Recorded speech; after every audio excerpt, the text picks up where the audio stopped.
Good morning, people. How y'all doing this morning? It's your boy Mike D, aka DDE80, aka 13th Wonder of the World, Mike DZ.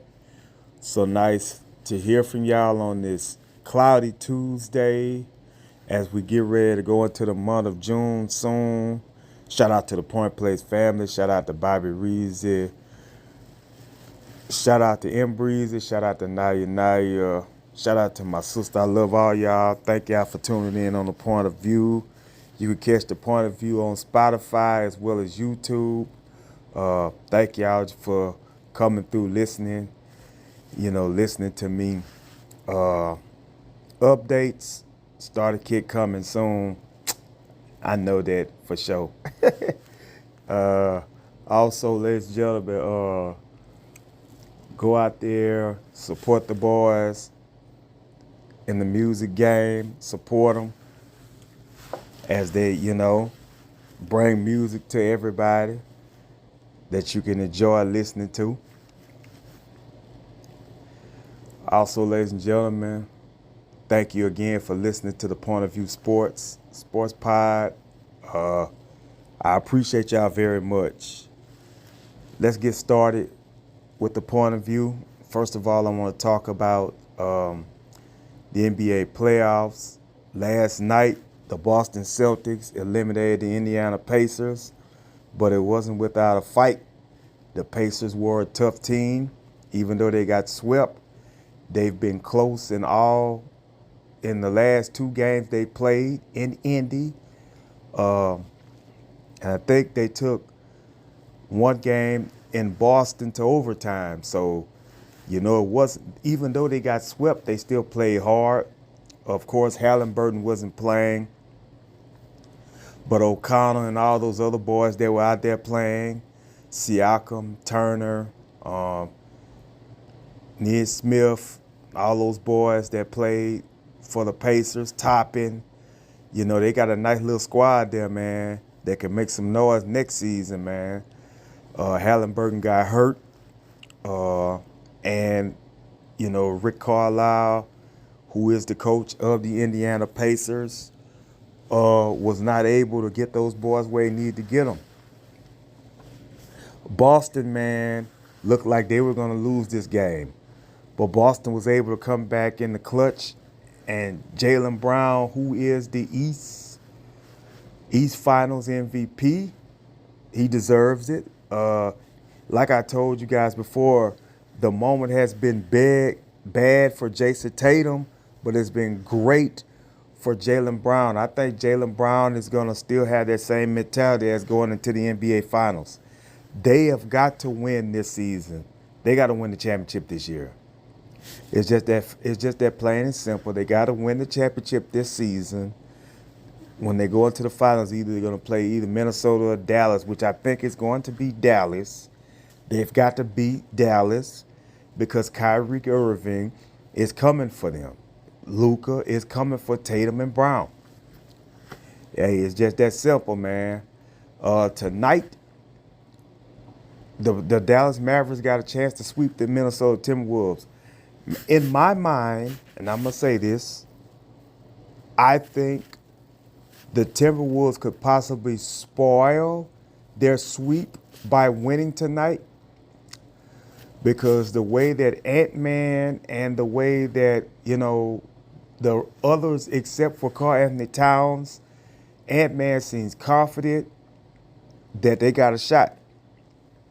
Now, the thing about it is, if they can cool off Luka and Kyrie and PJ Washington and Gafford and Derek Jones, then they got a chance. And ladies and gentlemen, let me say this. Tim Hardaway, who makes $71 million, has not even played much in this series.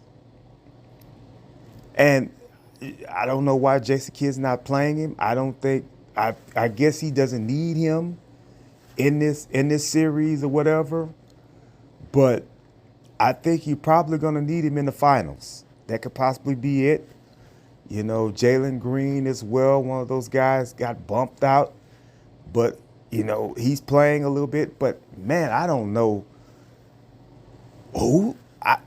When it comes down to the NBA championship, Boston is the better team, but Dallas, man, is something serious, man. Because there's not going to be anybody on that team that can hold Kyrie Irving. Nobody. There's nobody on that team that can hold Kyrie Irving, folks. But it's interesting to see if the Timberwolves get back in the series tonight. I think it could possibly be a 5-game series. It could be, but if I'm Dallas, I'm not playing with them. I get them out of there, man. I get them out of there so I can get rest just like the Celtics. But we'll see. Also, tonight, I think it's the Sparks against the Fever again in Indy. So we're going to see what Kayla Clark does tonight to try to get her team to win. Oh, man. Braves. Let me talk about the Atlanta Braves for a minute. Ronald Acuna Jr. is out with an injury. It's going to be hard. But I think the Braves can win without him, but they didn't win yesterday. So we'll see what happens with them today. As the NBA playoffs starts dying down, I will start talking about football, basketball. USA basketball, of course, WNBA basketball, and baseball. That's coming soon. So I can start seeing with Aaron Judd, the Yankees, with Mookie, and, my teams, the Astros, as well as the Rangers do as well. Rangers have not been doing too much of nothing this year. They've been up and down already, and they're the defending champions. So I don't know what's going to happen with them as the season goes on. Let's talk about wrestling for a minute. I will say this. There have been some breaking news I found out this morning. I don't know how long this has been, but I think it came this morning. Edge got on Twitter, X, but I call it Twitter still, and told everybody that he was injured. He said he tore his fibula in the match Sunday against Aleister Black, Malachi Black, whoever you want to call him. In the barbed wire match they had with Gangrel coming out there, as well as the House of Black. Now, you guys got to remember, Edge is the TNT champion. There's a possibility he's going to have to give that belt up, vacate the title. It's going to be a shame. He is 50 years old, guys. He's going to have to start slowing his body down and have different type of matches. You guys got to remember, in WWE, the years that Edge was in WWE, Edge had wrestled for WWE for 25 years. Minus the 10 years he stayed out wrestling, he had a 25-year run in WWE, even though 10 of those years he didn't wrestle. So I think he had like 15 years in the business of WWE if you just subtract the 10. Edge has been injury prone all this time. Now, when you're wrestling in WWE, you're wrestling a lot, but he's in AEW now. And his body is still trying to adjust to the system of AEW. And it broke down on him.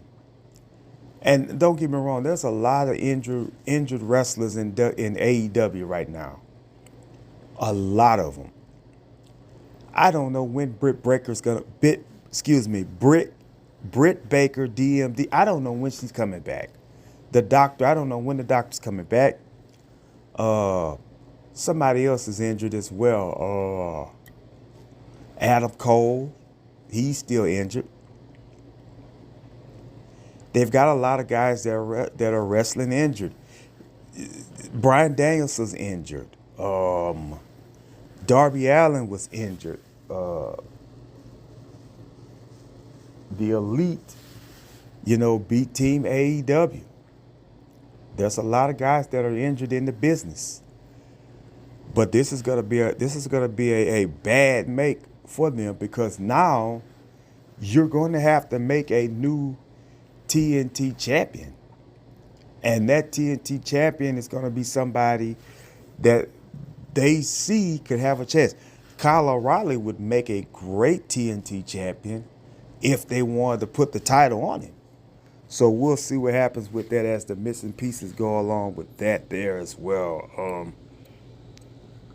And it's a tough situation that happened that way, folks. But God bless Edge. I hope that Edge is able to come back quick. He have a speedy recovery, because he's going to have surgery on his fibula. So that's what they're saying right there. That's the report on Adam Copeland, a.k.a. Edge. Raw results, man. Liv Morgan beat Becky Lynch. There's a possibility that Becky Lynch will not be back in WWE. Liv Morgan kissed Dom when it went off the air. Nobody saw that, but the other people saw it. I don't know why Raw cut it, but they cut it before they could air the kiss on USA. There was a kiss that happened when Raw went off the air. It was Liv Morgan kissing Dominic Mysterio. So we'll see what that storyline goes. Judgment Day, they're up and down right now. Damian Priest, the only one that's holding the group solid, while the rest of them are messing up. Even Finn Balor's messing up. JD's messing up. Dom's messing up. They got to figure out something. Dominic Mysterio just helped Liv Morgan retain her title last night. So we'll see what happens with the storyline of the Judgment Day, as next week it'll be Damian Priest going one-on-one with Rey Mysterio, a Hall of Famer. We already know how this match is going to end. Rey Mysterio is going to get beat. But, it's going to be interesting to see Ray still get in there and do what he got to do. No Jey Uso this week. Hopefully he'll be back on next week. They had the coronation for Gunther. Gunther will be going up against the world champion at SummerSlam, whether that's Damian Priest or whether it's Drew McIntyre. Braun Strowman beat JD. That ain't nothing new. The New Day's going up against the Authors of Pain. Looks like they're trying to tease Xavier Woods leaving Kofi Kingston. That could possibly happen. And if that does happen, guys, it's time for Woods to do something else. But if I was him, I would not leave the New Day just to be in another group. It's time for Xavier Woods to be on his own. It's time for Kofi Kingston to be on their own. You know what I'm saying? The New Day, in my book, is going stale, because they're not winning the tag team titles anymore unless they take them back to NXT and do that again. But, what they're doing is, with the New Day, they're riding the New Day till the wheels fall off. That's exactly what they're doing, because they haven't broken them up yet. I'll give you a prime example of another team. As much as I like them, they need to go separate ways a little bit. That's Montez Ford and Angelo Dawkins of the Street Profits. You can look at Montez Ford and see that he's bound to be a United States champion or an IC champion. Or make him the speed champion, just like you did Ricochet. Ricochet and Dragunov had a great match, but Braun Breaker again broke it up. I don't know what's his purpose for what he's doing.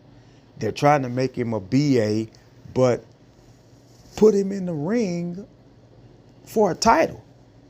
Braun Breaker would be a great Intercontinental Champion if they want to put him up against Sami Zayn. Because this Chad Gable versus Sami Zayn, they need to do something about this. The storyline with Chad Gable getting mad at Otis all the time, they need to do something about that. I think it's time for them to break the Alpha Academy up, put him with the Creed brothers, because the Creed brothers are floundering, on the main roster. They're not doing what they're supposed.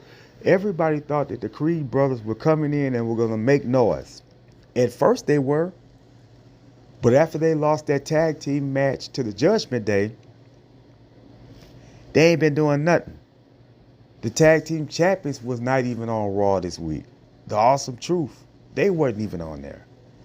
Even the No Catch, I don't know if they probably was on Main Event or something. Maybe they were on Main Event. I don't know. Natalia's contract is up. The deal is she going to resign or is she going to walk away?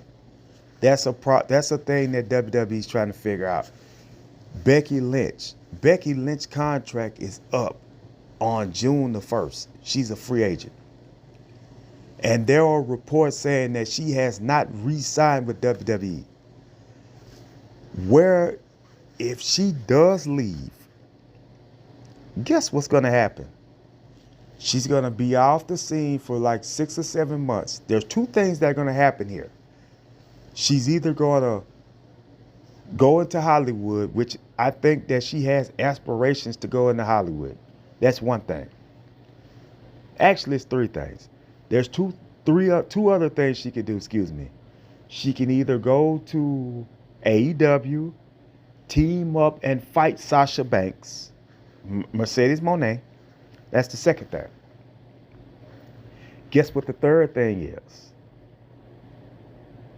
Come back to WWE after 6 months. I don't see how you let a jewel like Becky Lynch leave WWE. Because that's it. And I know it's probably her choice. But I would tell them, hey, I could resign you, Becky, but let's do this for reduced schedule, which means you don't put her in no title matches, but have her wrestle. You know, she's been back to NXT. She's been on SmackDown. She's on Raw. What else can she do? That's just the thing. Or she go out there and go out there and job? I don't think you want to do that to Becky Lynch. She's meant a lot to the business. For them to job her like that should never happen. And so, with that being said, wrestling was very interesting. We see that Alba Fire and Isla Dawn is getting in the mix. Sonya Deville's getting back in the mix. We're going to see Jade and Bianca versus Zoe and Shayna coming soon. That's going to be an interesting tag team match there, because that's like brutality versus power. So we'll see what happens when that goes on. They have already said that Friday, Nia Jax's coronation will take place on SmackDown. It's kind of odd that WWE had both King and Queen of the Ring both be heels. I don't understand that. I don't understand that one bit. I thought you leveled it out, one heel, one babyface, but you went with two heels to win the King and Queen of the Ring. I don't understand that one bit, but it is what it is. Also, ladies and gentlemen, tonight is NXT. Sexy Red is supposed to be on NXT tonight because of the storyline with Noam Dar and Trick. So we'll see what happens with that. Sexy Red is pregnant, I think. They're going to let a pregnant girl get on there I don't think she had a baby yet. I think she's still pregnant. So we'll see what happens with that. I could be wrong. I don't really follow her, but when I saw it on the screen, Sexy Red coming to NXT, then I knew for sure because she had been talking about this for the last couple of weeks. But I think tonight NXT was taped. So if it's taped, then Sexy Red has already been on there and they're just airing it tonight. Just like they're airing the T-Wolves and the Nuggets. And I'm going back to basketball for a minute because I want to see Karl Anthony Towns play better than what he played the other night. You were 0 for 8 from downtown. As big as you are, you can get in the lane. Everybody's been on him about that.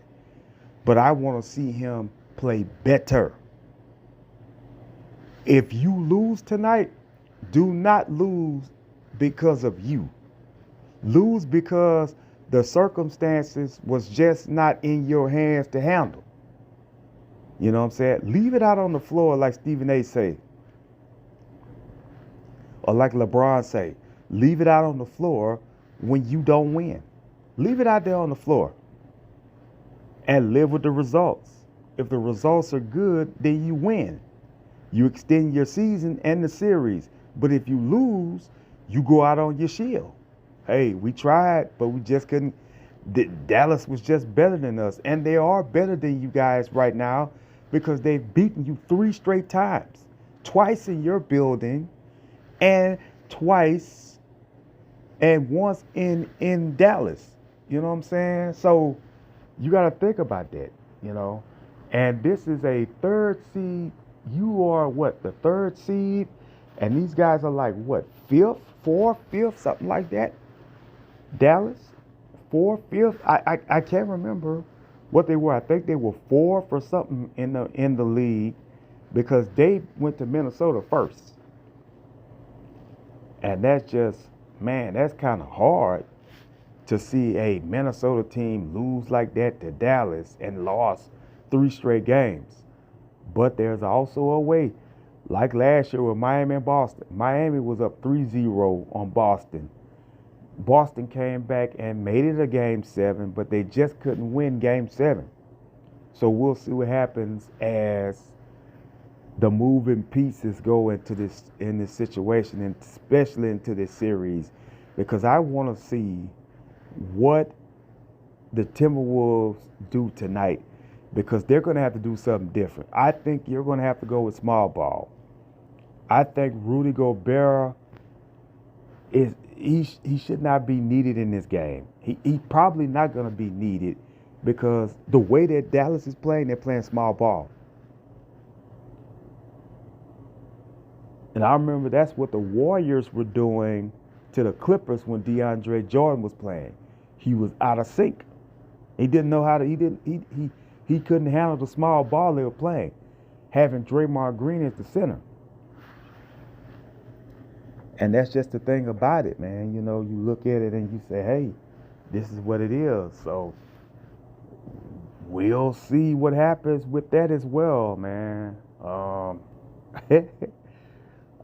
man.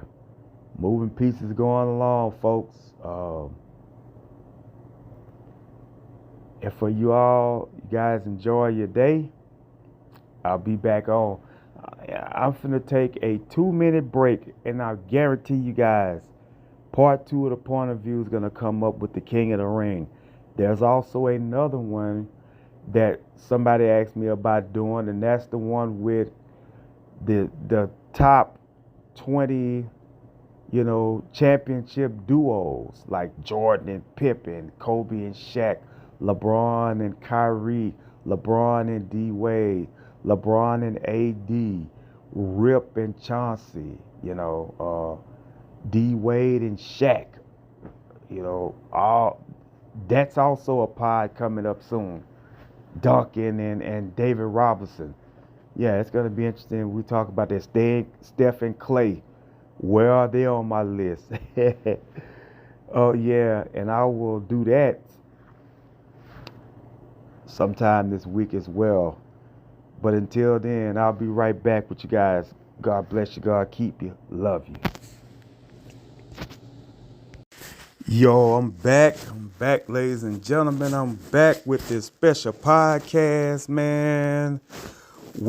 I was supposed to have done this a couple of days ago, but I never did. But I'm back doing it right now on this Tuesday.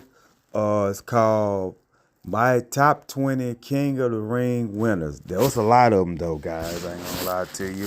There was a lot of King of the Ring winners. And I saw WWE had one, but I'm gonna go over the honorable mentions. Honorable mention one is, of course, the new King of the Ring this year, Gunther, who beat Randy Orton in a controversial match this past Saturday at the pay-per-view. Uh, Gunther is going to be a name recognized all the time. He's the former NXT UK champion, one of the longest reigning NXT UK champions, as well as one of the longest reigning Intercontinental champions. He will be, I think he was the longest Intercontinental champion. He was. And I think that he's probably going to be a world champion soon. So we'll see with that honorable mention, Gunther. Also, another honorable mention goes to Queen Zelina. And I know this is the Queen of the Ring bracket. She's the first ever Queen of the Ring. Selena Vega won in 2021. And also, I want to give a shout out to the new Queen of the Ring. It's very well deserved, Nia Jax, beating Lyra Valkyrie to get that spot. And I am happy to see her do that. She deserves that achievement. So shout out to Nia Jax. Also, another honorable mention is Tito Santana. He won. He beat the model Rick Martel to become the King of the Ring as well. So, I'm going to go. Those are the honorable mentions. Now I'm going to go with the top 20. And I'm going to start off with number 20, one of my favorite wrestlers of all time, Hall of Famer. And he beat another Hall of Famer to become the King of the Ring. And that's the $1 Million Man, Ted DiBiase. He beat the Macho Man Randy Savage to become the King of the Ring. Some of these I remember watching on Peacock, but Ted DiBiase was the King of the Ring. He made his own belt the $1 Million champion, and he had a great run in WWE. It was a shame that he did not win the WWE title, even though he got the belt. He bought the title from Andre the Giant back in 1988. But we saw how that turned out. They ended up vacating the title, and he was in the finals, and Savage beat him in the finals at WrestleMania 4 to become the World Heavyweight Champion. But for this here, he is the King of the Ring. 19 is Baron Corbin. I forgot who Baron Corbin beat to become the King of the Ring, but he did win the King of the Ring. He was very funny when he did win. It was just, very interesting to see that happen. But Baron Corbin was the King of the Ring. Next, Shinsuke Nakamura beat Baron Corbin. He was called King Shinsuke, and he's a part of the King of the Ring as well. Shinsuke Nakamura, who's now on SmackDown, a former tag team champion, a former Intercontinental champion, U.S. champion, NXT champion.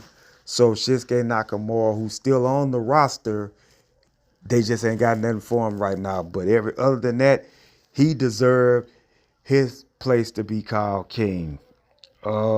Next is number 17, Don Morocco beat Tito Santana to become the King of the Ring. Dirty Dom. I didn't never call him Dirty Dom Morocco, but he's a Hall of Famer. He's a legend in the business. I watched him back in the day, Russell as well. He was a great hand in the business, and for that I give him all the respect in the world. He was the king of the ring. Number 16 is of course AEW's former WWE, but AEW's Mr. A, Billy Gunn. Billy Gunn was the 1999 King of the Ring. He defeated X-Pac to win that.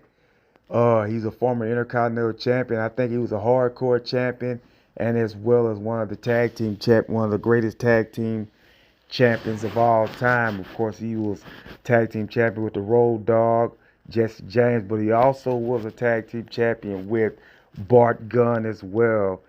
The 1999 King of the Ring was Billy Gunn. Also, the 1995 King of the Ring, if I'm not mistaken, was King Mabel, one of the black guys to win. He was one of the three black men to win the King of the Ring.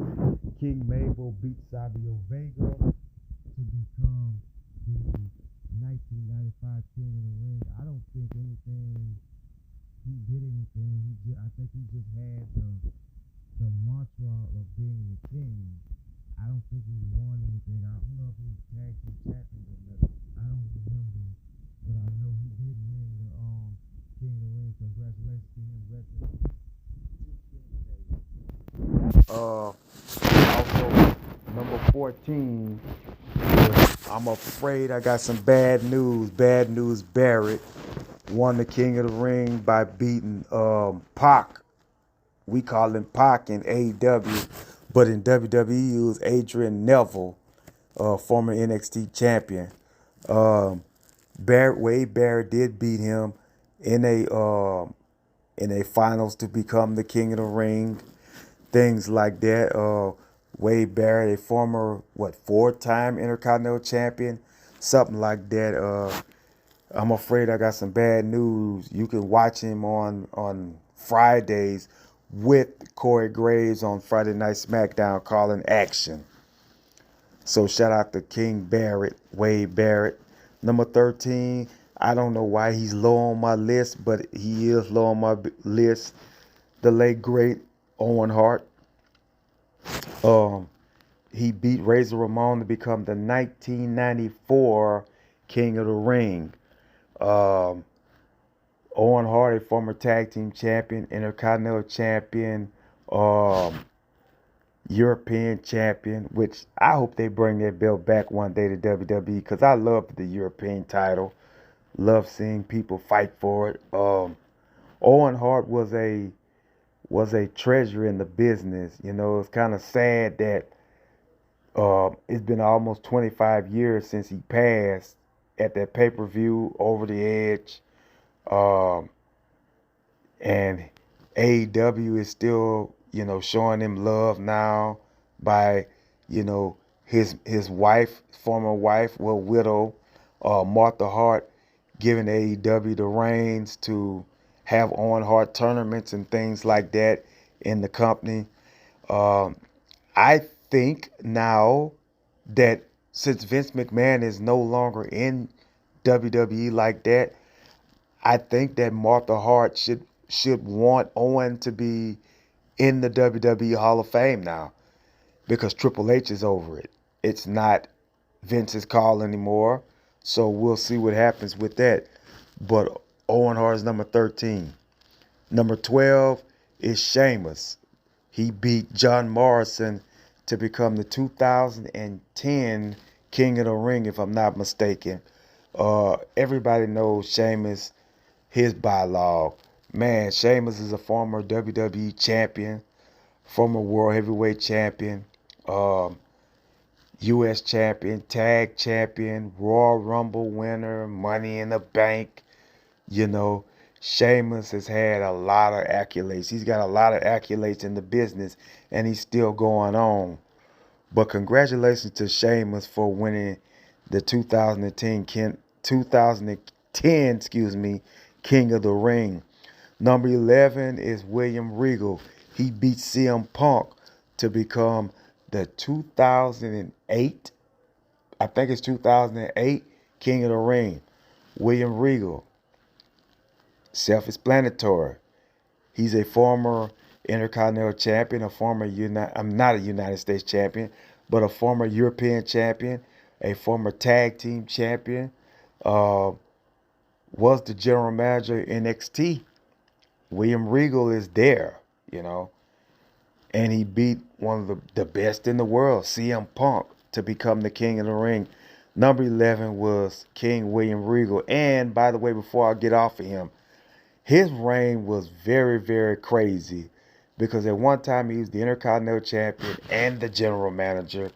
He was the King of the Ring and the General Manager at one time. Wow. He had all that authority. Number 10, second black man to win the King of the Ring, Xavier Woods. He beat Finn Balor in the 2021 King of the Ring tournament. Shout out to Xavier Woods, folks. Xavier Woods is a former, 12-time WWE Tag Team Champion. I thought that the King of the Ring was going to boost him up, and it didn't, because what they did was they sent Roman Reigns and the Bloodline out there to break his crown. And I thought that was despicable by them, but they did it, and it was crazy. But number 10 is Xavier Woods. Number 9 is Ken Shamrock. I think he's the UFC and TNA Hall of Famer. He beat The Rock to win the 1998 King of the Ring. And everybody knows Ken Shamrock. Ken Shamrock, a former Intercontinental Champion, Tag Team Champion. I think he was I don't know if he won the hardcore title. Yes, he did. I think he was the hardcore champion at one time as well. Ken Shamrock, UFC legend. He's self-explanatory. Former NWA TNA World Champion, if I'm not mistaken, as well. I think he was the first TNA NWA World Champion, if I'm not mistaken. But Ken Shamrock, hopefully he'll be back to be in the WWE Hall of Fame. I'm hoping that they bring him back for the Hall of Fame. But he's number 9. Number 8, self-explanatory, Brock Lesnar. He beat RVD in the 2002 King of the Ring to become the King of the Ring, and it boasted him up to beating The Rock at SummerSlam 2002 to become the WWE Undisputed Champion, which was renamed the WWE Championship. Brock Lesnar, man, what can I say about Brock Lesnar? I think Brock Lesnar is like a 10-time world champion. Never was a tag team champion. He's a 2-time Raw Rumble winner. He's a Money in the Bank winner. Brock Lesnar is Brock Lesnar, folks. So everybody knows who he is, and his accolades is self-explanatory. Brock Lesnar. Wow. Number 7, Hall of Fame, AEW TNT champion Edge Adam Copeland. He beat Kurt Angle to become the WWE, the WWE King of the Ring. Edge, with that King of the Ring win, it boasted him to become one of the best. Now, I'm going to say something else, too. I'm going to yield because I forgot to put somebody on this list that should have been on this list. And before I go to number 6, I'm going to put up another honorable mention. And I hate that I did not put him on this list. And I'm looking and I'm like, how could I forget him? And that's Kurt Angle. Kurt Angle, he benefited off being the King of the Ring in 2000. This man, Hall of Famer. You know what I'm saying? 6-time WWE champion. I think he won the title 6 times, I think. Intercontinental champion, tag team champion, I think him, Benoit were the first ever SmackDown Tag Team Champions, something like that. Kurt Angle, self-explanatory. He beat Rikishi, another Hall of Famer, to become the King of the Ring. I'm sorry I didn't put Kurt Angle's name on this list, but I just thought about it when I talked about Edge. But Kurt Angle, he will get his flowers. All right. Number 6, Harley Race. The great Harley Race, Hall of Famer. God bless his soul. Harley Race beat Pedro Morales. Everybody knows Harley Race. Harley Race is one of the greatest professional wrestlers in the game. Man, I tell you right now, he's like a 8-time, 7-time world champion or something like that. But it was good to see Harley Race in the WWE, and he became the King of the Ring. So shout out to him. Number 6, Harley Race. Number 7, not number 7. Number 5 is the Macho Man Randy Savage. Man, he beat King Kong Bundy to be the King of the Ring. What a great way of him to win. And everybody knows Randy Savage, former WCW champion, former Intercontinental champion, former WWE champion. Randy Savage is Randy Savage, man, and that's just who it is. God bless his soul. But he's on the list at number 5. Number 4, Triple H, Hunter Hearst Helmsley, the CEO of the company, the boss of WWE now. 1997, he beat Mick Foley to be the King of the Ring. Let me tell you guys, I'm going to give you a little nugget on this. He would have been the 1996 King of the Ring winner if it wasn't for the curtain call in Madison Square Garden. Because of him, HBK, Hall and Nash were going to WCW. They had just signed their contracts to go to WCW. That was their last night in the WWF.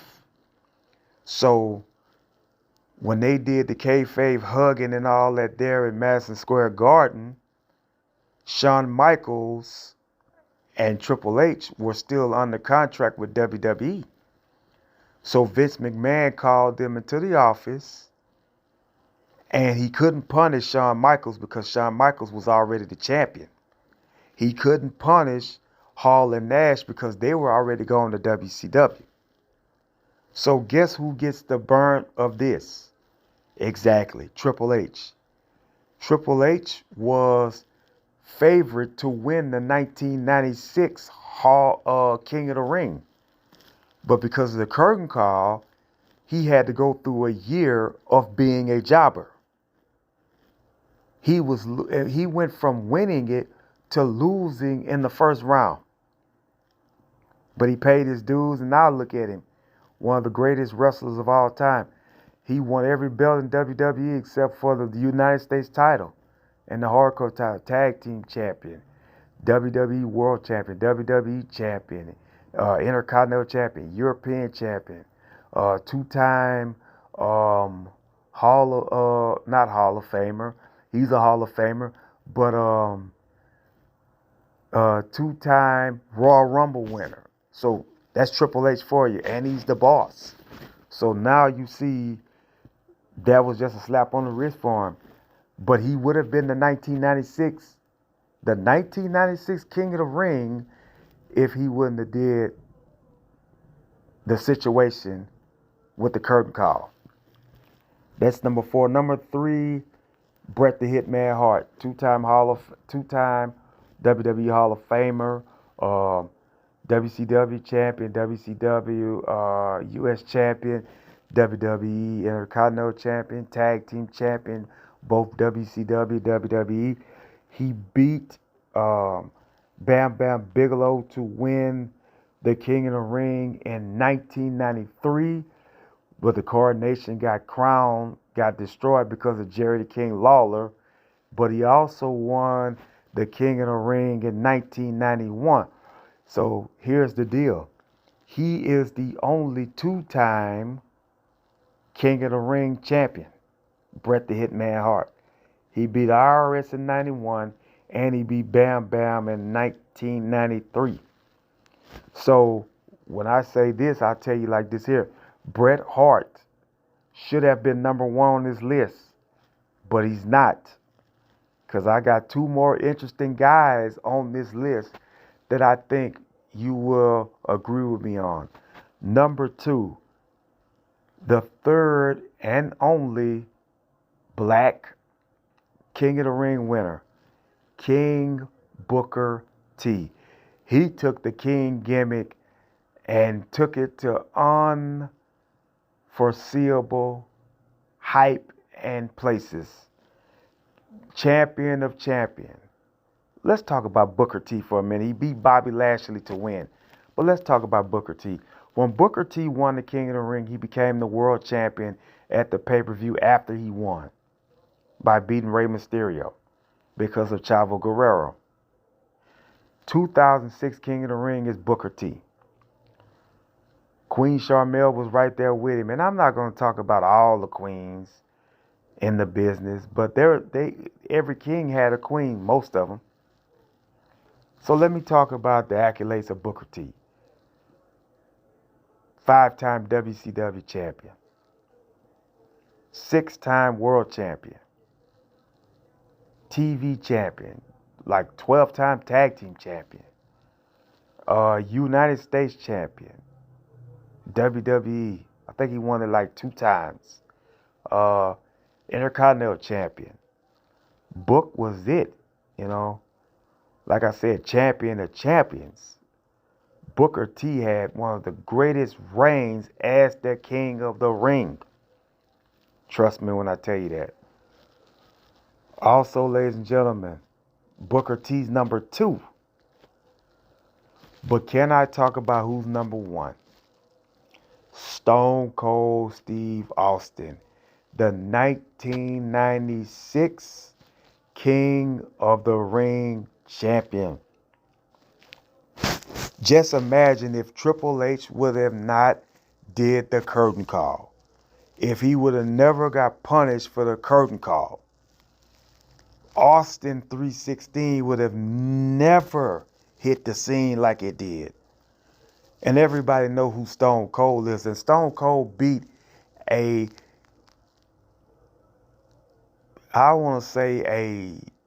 out of there Jake Roberts. But he was banged up when he won. Austin beat Jake Roberts to become the 1996 King of the Ring. And let's talk about the accolades of Stone Cold.